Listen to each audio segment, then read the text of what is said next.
Hi guys, welcome to the Photographer Academy. I'm Sam, the head video guy, and I'm joined again by Matt Marais from LOKI Camera Gear. Hi. And today we're kind of discussing why you would use a shoulder rig when you're filming with a DSLR. So we all know about tripods, we know what they do, but when you're transitioning from photography into video, you're going to see these kind of rigs and little table dollies and all these extra bits.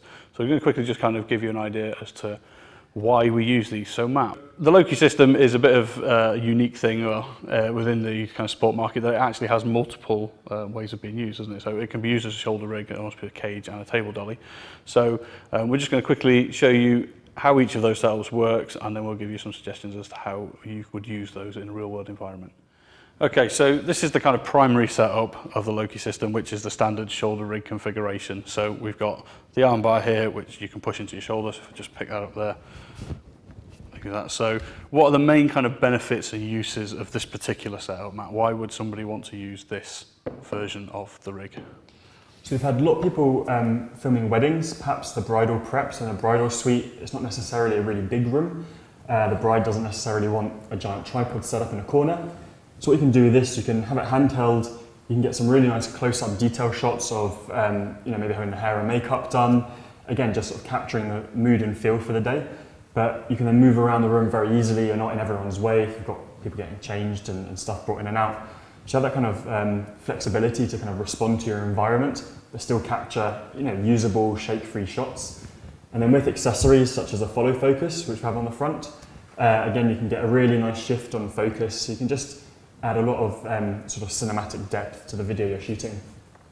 So also things like accessories as well can make life a lot easier. I know a lot of photographers struggle with the kind of focusing, using the lens at the front, you kind of reach in and you're kind of trying to get round here and it's not the most comfortable. So being able to attach a follow focus like this just makes that ability to focus a lot easier, a lot smoother, a lot more comfortable. That's the thing. If you're using this for a long period of time, it's a lot of weight, you're holding it in, you don't want to be trying to strain yourself or stretch for anything that you don't need.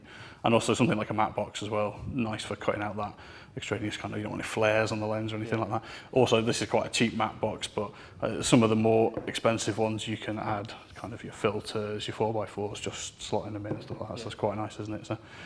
So yeah, fantastic. And you can also, like I said, we've got these additional rods here, they'll just screw in, so if you want to add more extensive accessories or longer lenses or things like that, that's all nice and easy to do, isn't it? So excellent. Okay, so this is the shoulder rig setup, so this is the kind of basic one. So this is great for just general filming. So if you're out and about, you need to move quickly from location to location, so say a wedding, or I've used it when I was out on holiday going down some of the gorges and stuff. It's nice, it's light, it's easy to move around with, it's portable, and that's the key thing. A tripod obviously is heavy, it's cumbersome, it blocks you in a lot, you feel quite fixed, whereas this you can be very fluid, you can move from place to place very quickly, you're not kind of limited by that additional kit. So shoulder rig, standard way of using it, absolutely fantastic.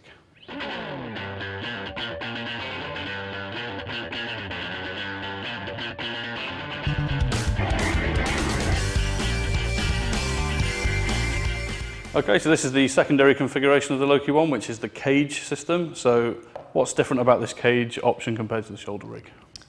So as we can see here, we've folded away the shoulder pad, that's just tucked in at the back. And then the handles we've rotated into the upright position. And this is where we've taken the first accessory, which is this cage bar. It's got 2 1/4-inch screws on either side, and they just basically attach into the handles, which gives this really sort of strong frame, lined with 1/4-inch threads at the top, so we can add accessories, such as we've got a light here, we've got a microphone. And again, we left the 15mm rods at the front. They can obviously come off or stay on. So if you wanted, you could still have a matte box or follow focus. We've just stripped it back here just to show the full cage mode. Excellent. So you've got the mounting points here. They're really easy to attach anything. So we've got this LED light, which we can just pop onto there. And that just screws on.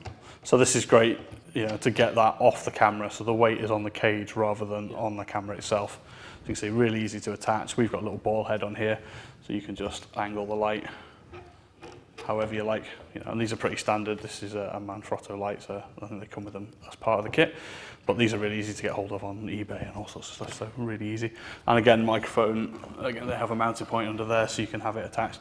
So again, takes it off the camera, you know, gets it away from, if you're focusing or zooming on the camera, sometimes you can introduce a little bit of squeak or noise, and you know, the microphones pick all that up really, really easily. So good to get it off the camera and onto the cage.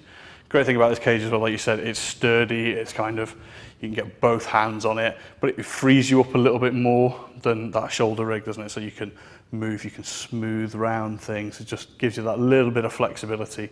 So this is fantastic, like I say, for if you're at a wedding, first dance or something like that, where you need that little bit more movement, or skating, skate videos, extreme sports. We've seen quite a lot of people doing that kind of stuff, BMX.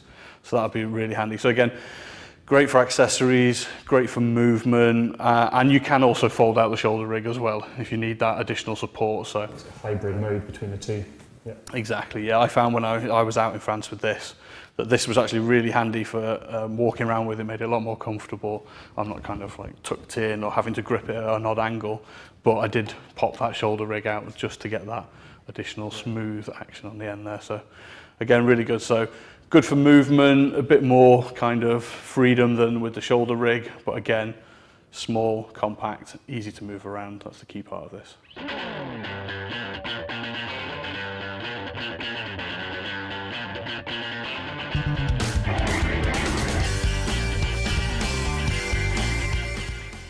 Okay, so this is the kind of third standard setup for the Loki rig, which is the table dolly. So you can see we've got the wheels on. How does this attach, Matt, or how do you put this together into this mode? So for the table dolly mode, we've unscrewed the handles and basically just put the two sets of wheels on. So very quickly, we can either get a linear slider, or we can just angle the wheels in and get nice curved shots. We can also just adjust the sort of pitch of the camera by loosening the two screws here, just getting that tilt. So it's often really popular for macro lens, maybe the rings on a table, get really nice sort of close-up spin round. Yeah, so like I say, really nice and smooth. I love the fact that you can do these around. So you just these side ones here, is it? And you can adjust the, oh, there you go, nice and easy. I've got that one and that one. Oh yeah, really simple. So like you say, you just angle it down onto the rings. So again, I love a table dolly for all sorts of stuff. Fantastic for weddings, for those details and stuff like that. But also if you're doing commercial work, product shots, you know, that's really popular at the moment. Say if you're out on location, maybe you're shooting a bar, or there's, you know, shooting the drinks, shooting the food, and you want to add that little bit of video in. This is great. You know, you could put a dish there, set it up, and just go right around it and look absolutely fantastic. So absolutely brilliant. So yeah, commercial, wedding, even portrait in studio. If you've got a nice solid floor, you know, you could do nice wide shots instead of a slider. The great thing about this actually versus a slider is you're not limited to the length of the slider. That's one of the main things I've found annoying. If you've got a 1 meter slider and you want to do a 1.5 meter shot, you're really limited. So this is great if you've got a good bit of space and you can do a straight, you know, you can go from one side to the other, no problem, just as far as you can. It is kind of key though, isn't it, that you need a good solid smooth surface. So, you know, you can introduce quite a lot of wobble if you're on a rocky surface or gravel or anything like that. It needs to be nice and smooth, doesn't it? It needs to be consistent. So that's the key thing really when using this, and that's really why it's called a table dolly, isn't it? It gives you that control over the surface versus, yeah, you can use it on paving and things like that, but be aware of the little lumps and bumps which can be introduced from an obscure surface. So yeah, so that's table dolly. So again, absolutely fantastic.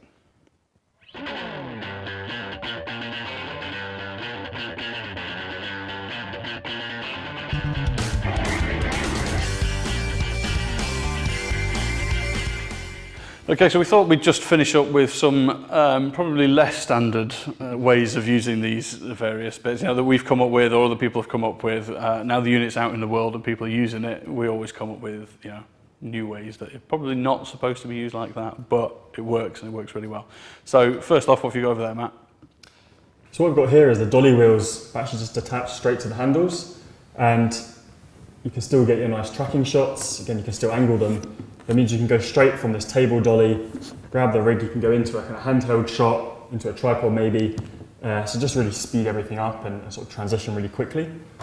You can also rotate the camera 90 degrees, and here you can kind of get your kind of other sort of linear dolly zooms. More like a standard dolly track. In those big Hollywood presentations, you always see people pushing right in.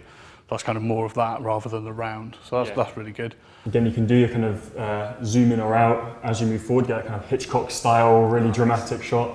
And again, people here have been playing around and actually just adjusting the angle of this back one to adjust the tilt. Lock that in. So again, you can just get kind of really creative shots, creative angles, tilt the camera to really sort of point down or up, so much more kind of extremes. This would have been great as people have just been kind of playing around and coming up with their own ways to suit the different shoots that they're working on. No, this is what is great about a modular system like this, is you can have a play around and always come up with your own way of doing stuff. So another popular one that I've seen a few people, and I've used this myself, is the kind of mini tripod mode, which is basically the same as the shoulder rig, except for you just drop this rear plate out, nice and flat. Again, if you don't want to carry another tripod, so you know some people carry a big tripod and a mini tripod and all these extra bits, this takes the place of that again. So again, limiting the amount of kit you need to use, which is fantastic. It's great. I've used it for time lapse kind of stuff. It's just, if you've already got it with you, this is another fantastic way of using it. We've also put a video camera on top of here rather than a standard DSLR. So again, you can mount slightly larger cameras to this. I've gone up to a C100, which was probably pushing it a little bit further than it should have been, but that worked fine and it was great. But I found with the cameras with the additional top handle, like the C100 or a standard video camera, one very helpful thing was if you're shooting like in a normal mode, you would hold it there and you're trying to reach round and grab the front. It's quite hard and this gets in the way. So you just loosen that off and put it out to the side. And actually, gives you a much easier brace because you can reach around and get the lens there, but also you can rest that on your arm, which with the slightly heavier cameras, actually, I found when I was shooting for longer periods of time, really, really helpful. So again, if you're at a wedding and you're going roving around looking for those shots, you can just take the weight off your wrist and just relax, which was really good. What I also found, if you could hold that and also use the top handle, so that gives you another more stable way of holding it. The top handle is kind of quite important in that. But I found it so easy to just do little shots. And with the additional weight of a C100, actually, it was really smooth, really easy to use. So, as we said, with these modular systems, let's just pop that back there. You can basically do what you like with them, can't you? If you can come up with a new way of using it for whatever you're shooting, then yeah, it's great, rather than having to swap from one piece of kit to another piece of kit to another piece of kit. The fact that you can have it all in one, and then all these additional things. Like, has it surprised you guys how much new stuff people have come up with? Definitely. I mean, we don't like to go out and tell people it must be used like this or like this. We like to just give the product to them, like yourself, and just kind of let you have free reign, and then you'll come up with new creative ways. And you know, people are shooting in so many different environments that we couldn't ourselves go and test it in all of them. We couldn't really predict that or know how they're going to use it. So it's just really great seeing people adapting it to their needs. And with all the serrated, the sort of locking rosettes, you have a huge amount of kind of articulation which we wanted. So it can just kind of adapt to the cameras you're using, or the different environments. So yeah, those locking pins are absolutely great. I found, like, when you're trying to get those funky angles and stuff, the flexibility to be able to adjust the shoulder pad as you go is great. Some other rigs that I've used in the past, some of the spring-loaded ones, there's a limited way to use them. They may only have one or two holding pins, and that is not great if you find yourself an odd angle. So these holding pins are fantastic, full range of movement, absolutely great. So the key really is go out, get creative, experiment, just have a play around, you know, push it to the absolute limit and have fun. So thanks for watching, and we'll see you again soon.